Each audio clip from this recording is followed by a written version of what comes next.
안녕하십니까. 저는 2022년도 자랑스러운 한국인 사회 분야 대상을 받은 부천 오웰다잉 문화연구원 원장 송계순 목사입니다. 이 시간 시청자 여러분들과 함께 내 인생의 아름다운 마무리를 위하여라는 주제를 가지고 함께 나눔의 시간을 갖기를 원합니다. 내 인생의 아름다운 마무리를 위하여. 먼저 내 인생의 아름다운 마무리라고 하는 말은 웰다잉으로도 표현할 수가 있겠습니다. 그래서 웰다잉 위한 삶이다 라고 하는 부분을 먼저 같이 나누려고 합니다. 알버트 아인슈타인, 여러분이 아시는 독일의 이론 물리학자죠. 그가 말한 것 가운데 보면 우리의 육신이라고 하는 것은 영혼이 잠시 발을 걸치고 사는 껍데기일 뿐이다 라고 그는 기록한 것을 제가 봅니다. 이 육신이 아름다운 마무리를 위해서는 과연 어떻게 해야 되겠는가 라고 하는 것을 함께 나누고자 합니다. 고려대학교에 고령사회연구센터가 있는데 거기에서 출간한 그 책에 보면 2022년 대한민국이 열광할 시니어 트렌드라고 하는 주제의 책이 있습니다.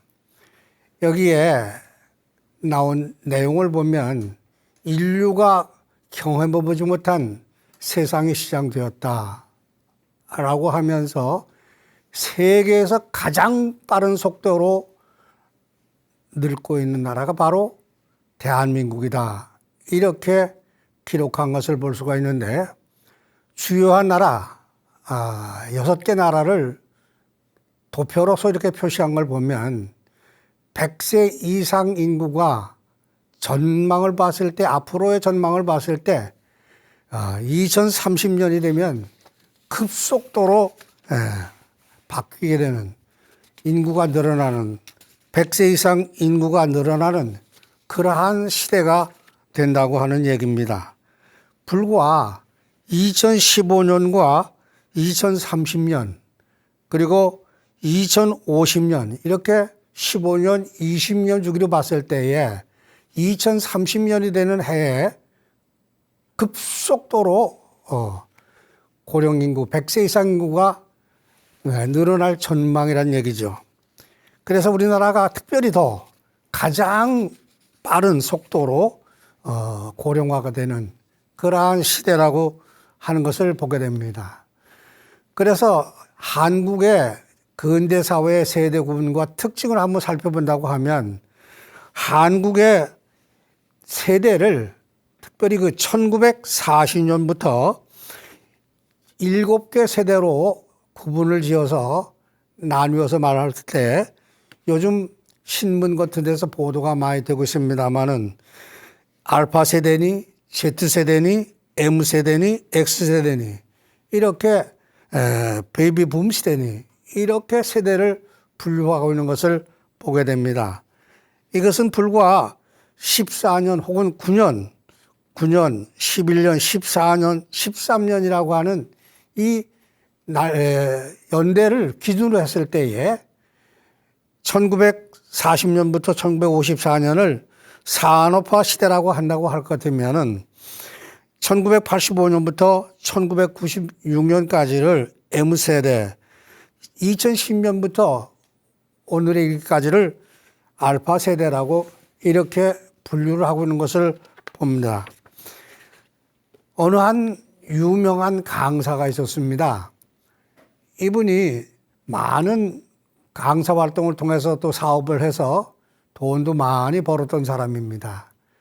근데 이분이 강의를 하러 가서 화이트보드판에다가 1천억이라고 그래가지고 하나 동그림에 셋에 억원이라고 이렇게 딱 화이트보드판에 썼습니다. 그러고 그 화이트보드판에 쓰여진 1천억 원의 N 끝자리 숫자 0을 명예라고 지칭을 하면서 설명을 하는 것입니다. 그래서 두 번째 영은 뭐냐? 지위요. 세 번째 영은 뭐냐? 돈이요. 마지막에 일은 뭐냐? 설명을 할 때 그는 건강이라고 이렇게 설명을 하는 것을 볼 수가 있습니다. 그런데 인생의 삶에서 명예, 지위, 돈 중요하죠. 그 무엇보다도 중요합니다. 그렇지만 웨일다잉의 삶, 실패한 인생이 되는 것이 무엇이냐? 맨 마지막에 그 건강이 없다면 웨일다잉의 삶은 실패한 삶이라고 정의할 수가 있을 것입니다. 그래서 가장 중요한 것이 뭐냐? 건강이란 얘기입니다. 우리가 웰다잉을 하는 데 있어서 평소에 건강관리를 얼마나 어떻게 잘 해야 되겠느냐 하는 것이죠. 오늘의 시대를 우리는 호모 헌드레드 시대라고 합니다. 호모 헌드레드 시대란 말은 인류의 조상을 호모 사피엔스라고 하는 사람에 비유를 해가지고 2009년에 유엔이 채택한 보고서에 100세 장수가 보편화된 시대를 지칭한 것이 바로 이 호모 헌드레드 시대라고 하는 겁니다. 그러니까 인간의 수명이 80세를 넘는 국가가 2008개 나라에 있었는데 2020년에는 31개국으로 증가되는 시대, 바로 이 시대를 호모 헌드레드 시대라 이렇게 신조어로 만들어진 단어입니다. 그런데 이러한 시대가 되면서 역동적 100세 시대라고는 주제로 한군의 삶을 리모델링 해야 된다고 하는 그러한 국가 정책 사업으로 대한상공회의소에서 2011년도 12월 8일 날 모여서 정책을 수립한 바가 있습니다. 이때에 이 호모 헌드레드 시대로 우리가 살아가려고 한다면 다음과 같은 8개 분야에 우리가 새로운 삶으로 리모델링 해 나가야 된다고 하는 사실을 이야기하고 있습니다. 그래서 그 첫째는 뭐냐? 노인에 대한 인식이 바뀌어야 되겠다는 거죠. 노인에 대한 인식이 새롭게 정립이 되고 새롭게 해야 되겠다. 두 번째는 복지의 범사회적인 보장체제가 또한 돼야 되겠다. 교육 분야도 마찬가지로 평생 학습 교육 제도로의 전환이 필요하다. 그 다음에 직업에 대해서도 공유의 개념으로, 전에는 어떻겠습니까? 한 30세 이전까지는 배우고 한 60대까지는 그 배운 걸 가지고 사회활동을 통해서 돈을 벌고 생활을 했죠. 그래서 우리의 삶이 한국 가정의 문화의 전통도 또한 바뀌어지는, 그래서 자생적인 노인 공동체 형성으로 이렇게 바뀌어진다는 사실을 이야기하고 있는 것을 볼 수가 있습니다. 우리 한국의 고령 초혼 인구가 그 세대수를 제가 도표로서 보니까 우리가 고령화될 때가 2000년 7월부터라고 한다고 하면 2024년인 내후전이 되겠죠. 초고령 사회로 진입이 된다고 하는 얘기입니다. 우리나라 인구가 5,127만입니다. 그 가운데서 514만이 0.3%가 고령층에 해당되는 인구라는 얘기입니다. 그래서 고령 인구가 678만이 712만 늘어나는, 이렇게 전체 인구의 5%에 해당되는 이런 최고령 사회가 되는 이런 시대가 된다고 하는 얘기입니다. 그래서 선진국과 이렇게 비교를 해보면은 고령화 시대의 그 선진국의 비율을 보면 일본 같은 나라는 24년이 걸렸습니다. 1970년부터 1994년까지. 그런가 하면 독일 같은 나라는 40년, 미국 같은 나라는 70년, 프랑스 같은 나라는 115년이 소요됐습니다. 그런데 우리나라 같은 경우는 불과 몇십 년 사이에 이렇게 우리 사회가 인구나 그 세대수가 변화된다고 하는 사실입니다. 이러한 변화됐는데 그 추이에 맞춰서 우리 사회가 변화되어야 된다는 것을 강조하는 것입니다. 특별히 또한 최근에 10년 동안에 노인 실태를 면접 조사를 한 결과입니다. 면접 조사를 한 결과 2008년도에 80세 이상 노인이 16%였습니다. 그런데 2017년에는 불과 10년 만에 21.7%로 5.7%가 증가한 것을 보게 됩니다. 이 5.7%의 숫자가 점점 더해서 말씀드린 2030년부터는 더욱 급상승한다는 얘기입니다. 특별히 또 독거노인이나 부부 가구 같은 경우에 보면은 특별히 그 독거노인으로 요즘은 홀로 아파트라는 것도 생기고 합니다만은 퍼센테이지로 봤을 때 66%에서 72%, 5%가 증가되는 현상을 우리가 볼 수가 있다는 얘기입니다. 그런가 하면 학력의 수준도 마찬가지입니다. 옛날에 우리가 어렸을 때는 배워야 산다라고 하는 그런 부모님들의 그 열정에 따라서 중졸 이상이 29%가 2008년도였다고 하면 2017년도에는 41.7%로 12.7%가 증가된 것을 확인할 수가 있습니다. 생계비도 마찬가지입니다. 지난날에는 우리가 헐벗고 굶주렸습니다.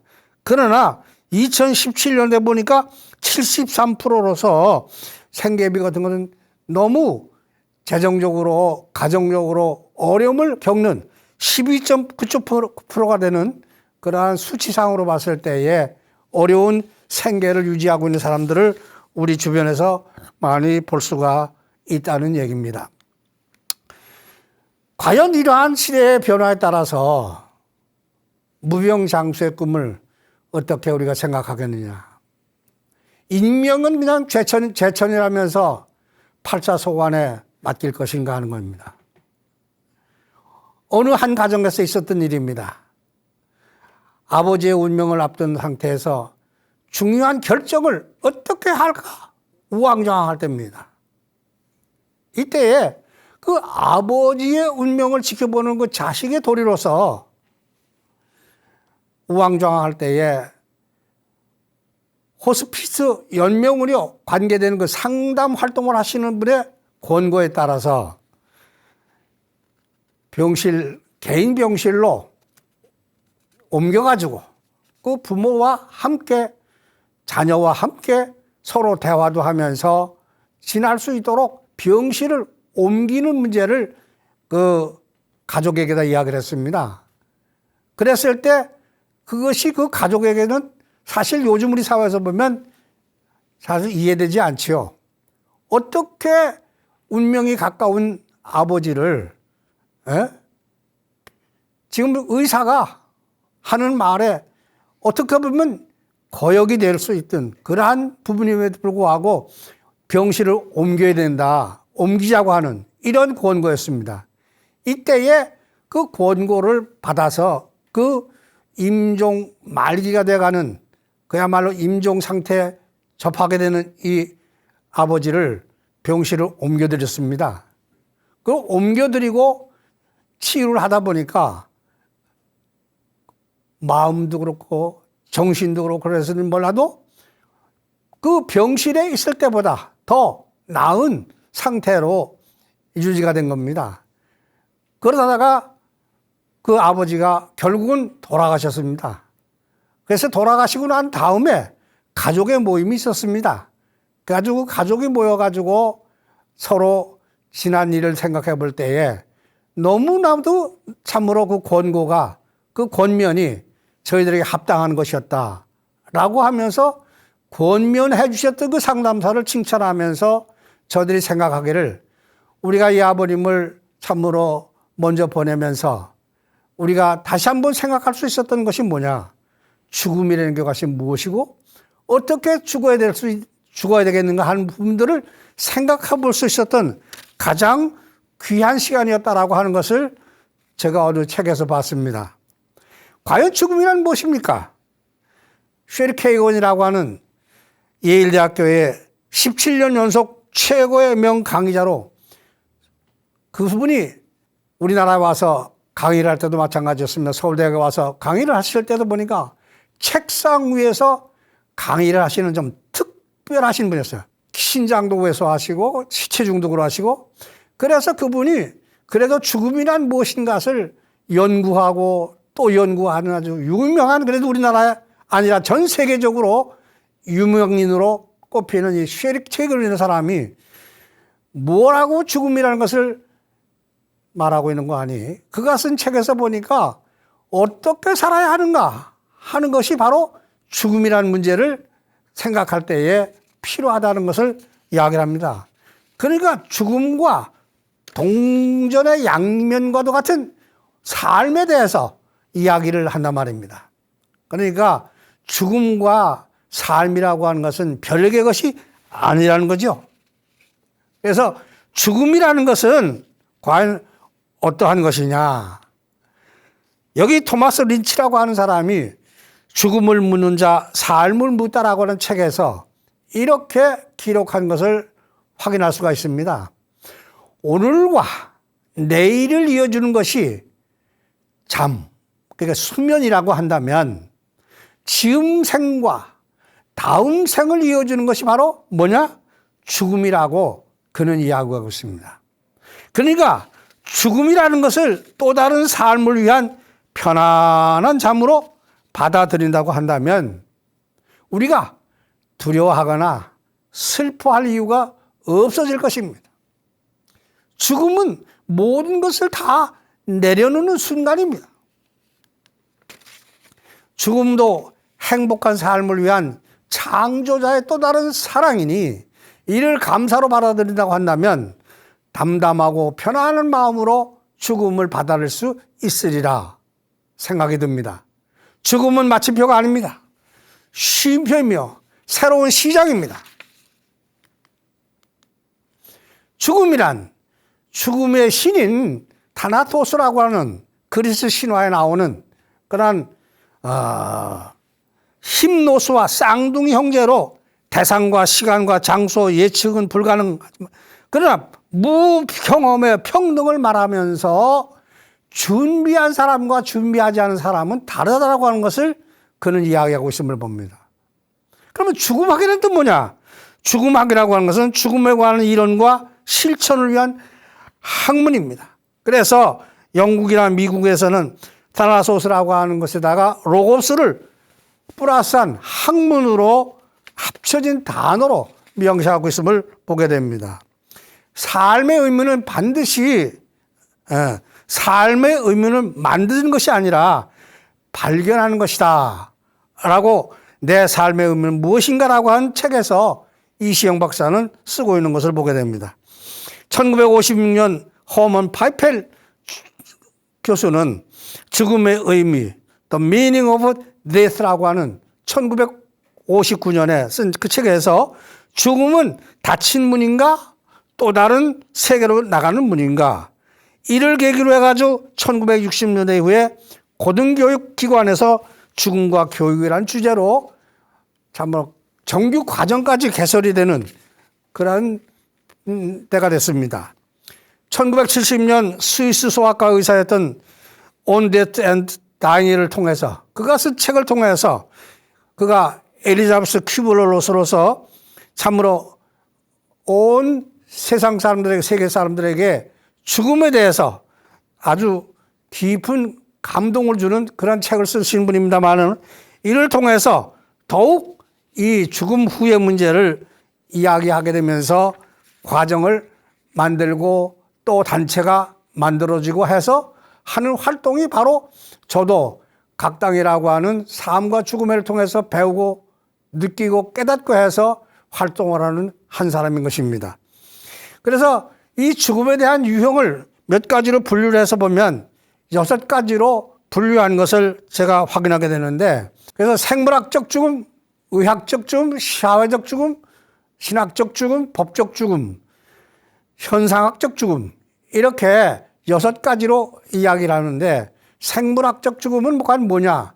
호흡이 정지되고 심상이 정지되고 동공을 확대해서 판단할 수 있는 그것이 바로 생물학적 죽음이다, 이렇게 기록한 것을 보게 되고, 의학적 죽음은 심장과 호흡은 물론 뇌 기능까지 완전히 정지된 상태를 말하고, 법적 죽음에서는 특별히 의사의 판정을 기준으로 해서 법원에서 사망을 인정하는 경우를 이야기하고 있는 것을 보게 됩니다. 현상학적 죽음은 의사나 또는 자아 판단이 어려운 상태로 구분을 해서 기준을 잡고 있다는 것입니다. 그래서 죽음에 대한 유형을 이렇게 6가지로 이야기하고 있는 것을 보게 됩니다. 이문재 시인이라고 하는 시인을 경희대학 교수로 활동하고 계시는 분입니다만, 그분이 시를 쓴 것을 한번 보겠습니다. 거울은 모든 빛을 통과시키기 때문에 창이 늘 차갑다. 아무것도 간직하지 않아서 거울은 모든 것을 되비친다. 유리로 막힌 거울 뒤쪽은 따뜻하지 않다. 내 살아온 날들은 내 죽음이 함께 살아온 날들이다. 이렇게 살아 있음의 뒤편이 바로 나의 죽음이다. 거울에 입혀진 내가 죽어야 내 죽음도 죽는다라고 이렇게 쓴 시를 봅니다. 1975년 레이먼드 A. 무디라고 하는 교수가 쓴 책에서 보면 약 10여 년 동안 150여 명의 임사체험자를 인터뷰한 내용입니다. 그래서 임사체험자들의 그 공통된 것을 종합해 보니까 몇 가지로 정리가 될 수가 있는데, 그 첫째가 강한 고독감이 엄습하더라. 두 번째는 지금껏 알고 지낸 여러 사람들이 나타난다. 뿐만 아니라 빛의 존재와 만난다. 자신의 인생이 주마등처럼 스쳐 지나간다. 앞으로 나가는 것을 주저하게 된다. 다시 살아난다라고 하는, 요약한 몇 가지로 정리한다면 이와 같이 6가지 정도로 레이먼드 A. 무디는 임사체험자들 152명들의 증언을 통해서 경험담으로 기록한 것을 그의 책에서 확인할 수가 있었습니다. 참으로 우리가 이렇게 죽음이라는 게 뭐냐? 임사체험자들의 또한 이 얘기는 과연 무엇을 말하고 있느냐? 이런 것을 미뤄봤을 때에 우리의 삶에는 절대적으로 필요한 것이 뭐냐? 죽음 준비에 대한 필요성입니다. 의료기술의 발전에 따라서 죽음의 순간을 인공호흡이든 인위적인 의술로 생명을 연장하는 것이 가능합니다, 요즘엔. 그래서 생명의 연장도 의료인의 선이란 말인가? 질문하고 싶습니다. 죽음이 임박한 사람도 치료를 할 것인가? 하지 말 것인가? 하는 것을 결정하는 오늘날입니다. 오늘의 시대입니다. 그렇다면 과연 어떻게 죽을 것인가? 어떻게 죽을 것인가? 인도의 출신인 미국인 아툴 카완디라고 한 사람은 이렇게 기록한 것을 보게 됩니다. 모든 여력에도 불구하고 피할 수 없는 진실이 있다. 그것은 눈부신 의학의 발전으로 노인들의 삶을 전반적으로 연장시켜주고 있습니다. 그렇지만 노인들의 기능적 나이가 연장될 것일 뿐 노령화가 중단된 것은 아니다.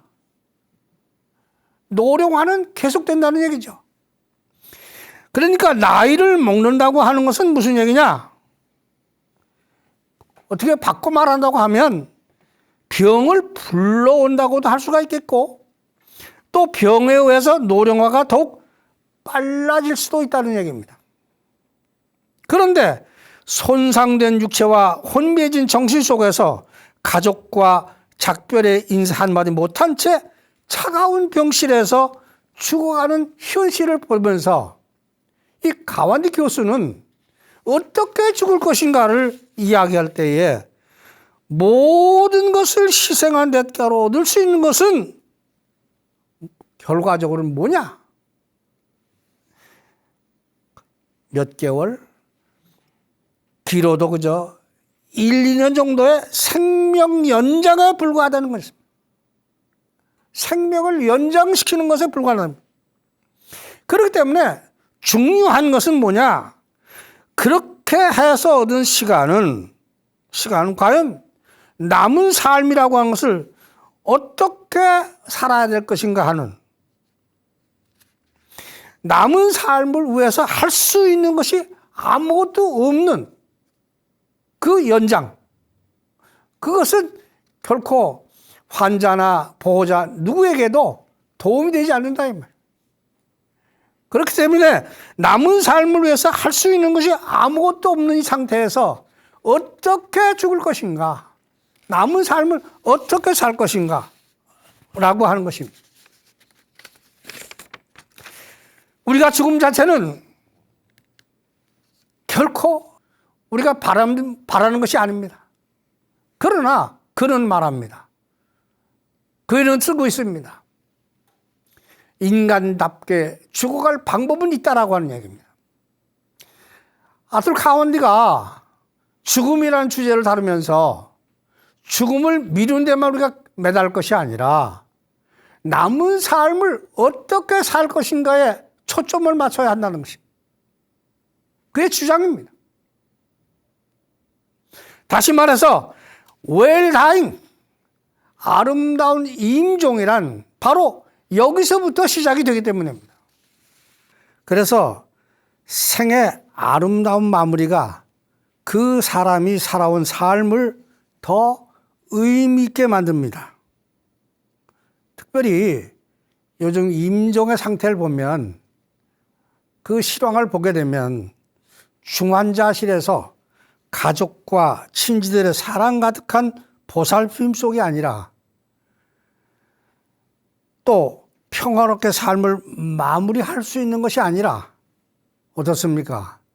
의료기기의 숲속에서 자신들의 의지 없이 그저 의료기구나 의사에 의해서 마지막을 장식할 수밖에 없는, 마지막을 보낼 수밖에 없는, 그것이 오늘날 현실입니다. 죽음 앞에 인간의 존엄과 의학의 한계를 고백한 이 아툴 가완디의 메시지는 뭐라고 우리에게 강조하고 있는 거 아니? 아름다운 죽음은 없어도 인간다운 죽음은 있다. 아름다운 죽음은 우리가 사실 어렵다 할지라도 인간다운 죽음은 있다라고 그는 그의 책에서 기록하고 있는 것을 봅니다. 우리나라는 이미 고령사회가 되었습니다. 고령화사회, 초고령사회로 이렇게 접어듭니다. 이러한 고령사회 우리 모두에게 이보다 더 시급하고 중요한 문제는 과연 무엇이 있겠는가 저는 생각해 봅니다. 우리의 삶, 우리 인간의 삶, 우리 모두의 삶, 이 마지막을 과연 어떻게 장식할 것이냐, 어떻게 마무리할 것이냐 하는 것입니다. 다시 한번 저는 토마스 린치의 이야기를 이야기할 수밖에 없습니다. 죽음을 묻는 자 삶을 묻는다고 하는 그 책에서 죽음은 무엇이라고 그는 설명하고 있는 거 아니? 오늘과 내일을 이어주는 것이 잠이라, 자는 것, 수면이라 이 말. 그러면 지금 생과 다음 생을 이어주는 것이 바로 뭐냐? 그것을 이 사람은 죽음이라고 이야기한단 말입니다. 그래서 죽음을 또 다른 삶을 위한 어떤 시작이라 이 말이죠. 그래서 죽음을 또 다른 삶을 위한 편안한 잠이라 이 말이에요. 이렇게 우리가 인식을 바꾼다고 한다면 우리의 삶의 현장에서 죽음을 두려워하거나 슬퍼할 이유가 없어질 것이 아닌가라고 하는 것을 다시 한번 저는 강조드리겠습니다. 죽음은 모든 것을 다 내려놓는 순간입니다. 제가 지난 12월 16일 날인가요? 입관 체험을 했습니다. 관 속에 내가 죽었다는 생각을 가지고 체험을 하는 시간을 가진 바가 있습니다. 그때 저는 관 속에 들어갈 때 아무것도 가져가는 것이 없습니다. 가져갈 수도 없었습니다. 그래서 관 속에서 제 삶을 돌이켜 생각할 수가 있었고 돌아보면서 새롭게 삶을 다짐하는 그러한 시간을 가진 적이 있습니다. 거듭 말씀드리지만 오늘과 내일을 이어주는 것이 죽음이라고 한다고 하면 그 죽음은 모든 것을 내려놓는 제 체험상으로 봤을 때에 그러한 것이라는 것을 느껴봅니다. 그래서 죽음도 행복한 삶을 위한 창조자의 한 섭니다. 저는 목사입니다. 크리스찬입니다. 그래서 제가 경험한 데 따르면 성경에 보니까 자는 것을 표현을 했고 다시 살아나는 것을 이야기하고 있습니다. 그래서 성경의 모든 말씀은 감사로 우리가 받아들이게 되는데 그것도 하나의 하나님의 우리를 향하신 사랑이라고 생각을 한다고 하면 사실 거듭 말씀드리지만 두려워하거나 슬퍼할 이유가 없다는 거죠. 죽음은 모든 것을 다 내려놓는 순간이라는 말입니다. 죽음의 신인 타나토스라고 하는 그리스 신화, 다시 말씀을 드립니다마는 힘로 쌍두 형제로서 달라요. 형제지간이지만 쌍둥이지만도 대상도 다르고 또 시간, 장소 모든 게 달라. 그들의 삶의 현장이 다 다르다는 말이에요. 그래서 어느 누구도 예측이 불가능한 경험하지 못한 이것이 공통적으로 모든 사람에게 다 적용이 되는 것이 뭡니까? 죽음이란 말입니다.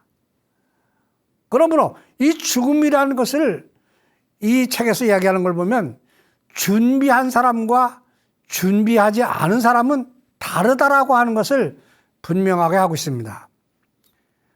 우리는 이 죽음이라고 하는 것을 우리의 삶 속에서 항상 내 앞에다 놓고 죽음을 생각하면서 사는 삶이 가장 복된 삶이요 값진 삶이 아닌가를 생각해 보게 됩니다. 삶의 의미는 만든 것이 아니라 발견한다라고 했습니다. 1956년 허먼 하이펠 그 교수가 죽음의 의미라는 책을 썼습니다. 그래서 죽음은 닫힌 문인가 과연 또 다른 세계로 나가는 문인가 라고 하는 것을 그는 쓰고 있습니다. 그러한 의문을 가지고 연구를 하고 하다가 보니까 1960년대 이후에는 이 죽음이라는 것이 죽음학으로 교육할 수 있는 고등교육기관에서 주제로 삼아서 교과 과정을 하는 이러한 것을 볼 수가 있었다는 얘기입니다. 1975년에 쓴 레이먼드 A. 무디가 쓴 책이 있습니다. 그가 쓴 책의 이름이 뭐냐? 삶 이후의 삶. 다시 말해서 Life After Life라고 하는 책을 썼습니다. 그래서 이 책을 쓴 그 무디가 150여 명이라고 하는 많은 사람들의 그 상담을 통해서 정리된 것을 공통 분모가 되는 것을 정리한 것을 볼 수가 있습니다. 그래서 그 적은 것을 보니까 그가 쓴 책에서 강한 고독감이 엄습한다. 그런가 하면 지금껏 알고 지낸 여러 사람들이 나타난다. 빛의 존재가 나타난다. 그리고 자신의 인생이 주마등처럼 스쳐간다. 그래서 자기가 평소에 살고 있었던 삶의 현장에서 부모로, 자식으로, 친지로 같이 했던 그들을 만날 수 있는 그러한 시간이 되더라는 거죠. 그래서 그가 이제 앞으로를 위해서 나아가려고 그러니까 앞으로 나가는 것은 주저할 수밖에 없는 그런 것을 느끼게 되더라는 얘기죠. 그래서 마지막에 보니까 임삼 체험자들이 다 다시 살아난 그 사람들이 이야기를 하는 것입니다. 그래서 그가 정리한 것입니다. 그래서 글로 쓴 것입니다. 다시 말씀을 드립니다. 우리의 삶에는 죽음의 준비가 참으로 절대적으로 저는 필요하다고 하는 것을 다니면서 강의도 하고 같이 나누기도 하고 합니다. 왜 그러냐? 오늘의 시대가 너무나도 의술이 발전돼 나가고 발전되어 있기 때문에 기술이 너무나도 발전이 되기 때문에 우리의 생명을 인위적으로 연장할 수도 있고 줄일 수도 있다고 하는 것을 우리가 볼 수가 있단 말입니다. 그래서 제가 묻고 싶은 얘기는 그거죠. 생명의 연장도 의로 인해 선이란 말인가? 라고 하는 것입니다. 죽음이 임박한 사람도 어떻게 임종할 것인가? 시킬 것인가? 라고 하는 것을 논의하는 것이 아니라 어떻게 치료할 것인가? 치료하지 않을 것인가? 라고 하는 것을 결정하기 위해서 의사들의 모임을 통해서 의논을 해서 정의를 내리고 결론을 내리는 그러한 모습이 현대 우리 사회에서 우리가 볼 수 있는 현상이라는 얘기입니다. 과연 그런 우리가 어떻게 죽을 것인가 하는 거죠. 아무리 노력을 해도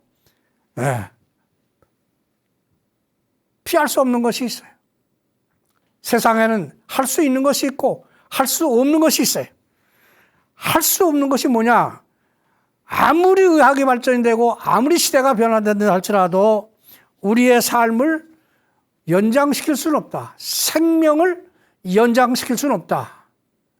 그래서 우리의 삶은 정한 시간, 어떻게 보면 정한 일정이 있다라고 볼 수 있을 정도로 우리의 삶은 누구도 피할 수가 없단 말이죠.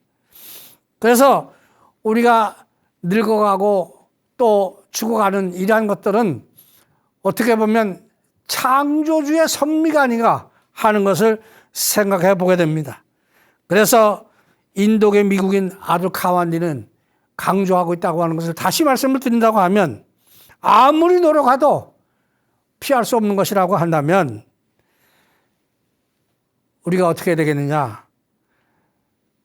우리가 아시는 대로 나이를 먹는다고 하는 것은 병을 불러오는 것인지도 몰라요. 노령화가 빨리 오히려 다가올 수밖에 없는 것이 아니겠는가 하는 것을 느껴보게 됩니다. 그래서 혼미한 정신 속에서 가족과 작별의 인사도 제대로 못하고 그냥 의료기기 습속에서 운명을 하야할 수밖에 없는 현실의 안타까움을 다시 한번 말씀드리지 않을 수 없습니다. 그러므로 어떻게 죽을 것인가? 아툴 카완디는 이야기합니다. 그는 기록하고 있습니다. 그 모든 것을 희생한 닷개로 얻을 수 있는 것은 몇 개월, 몇 년 정도라고 한다면 어떻게 해서든 그 남은 삶을 어떻게 해서든 잘 살 수 있겠느냐, 웰할 수 있겠느냐 하는 것이 제가 말씀드리는 결론인 것입니다. 이 시간에 제가 내 생애를 아름답게 마무리하겠다라고 할 때에 죽음에 대한 웰당의 삶을 말씀을 드렸습니다. 그래서 말씀드린 내용을 참고로 우리의 생활을, 우리의 삶을 엮어나간다고 하면 이 시간 강의가 우리 모두에게 참으로 중요한 내용이 되지 않겠는가 것을 생각해 봅니다. 특별히 죽음의 질에서 세계적으로 아주 1등 국가인 영국의 경우입니다. 영국의 경우 보니까 죽음을 앞둔 환자가 삶의 마지막을 집에서 가족과 함께 보냈을 수 있도록 돌봐주는 그런 제도가 운영되고 있습니다. 그래서 이것을 가리켜서 터미널 케어 널스라고 하는 종말 간병간호라고 하는 그러한 제도가 그들이 운영하고 있는 법으로까지 지정을 해가지고 운영되고 있는 제도인 것을 보게 됩니다. 우리나라도 어수속히 이제 초고령 사회가 진입되는 얼마 남지 않을 때에 우리의 고령 사회 속에서 우리의 노인들의 삶이 과연 이와 같은 영국과 같은 1등국과 같은 우리나라가 될 수가 있다고 하면 우리나라에 참으로 살기 좋은 그러한 인생의 마무리 잘 할 수 있는 그러한 우리 사회가 될 수가 믿습니다. 감사합니다.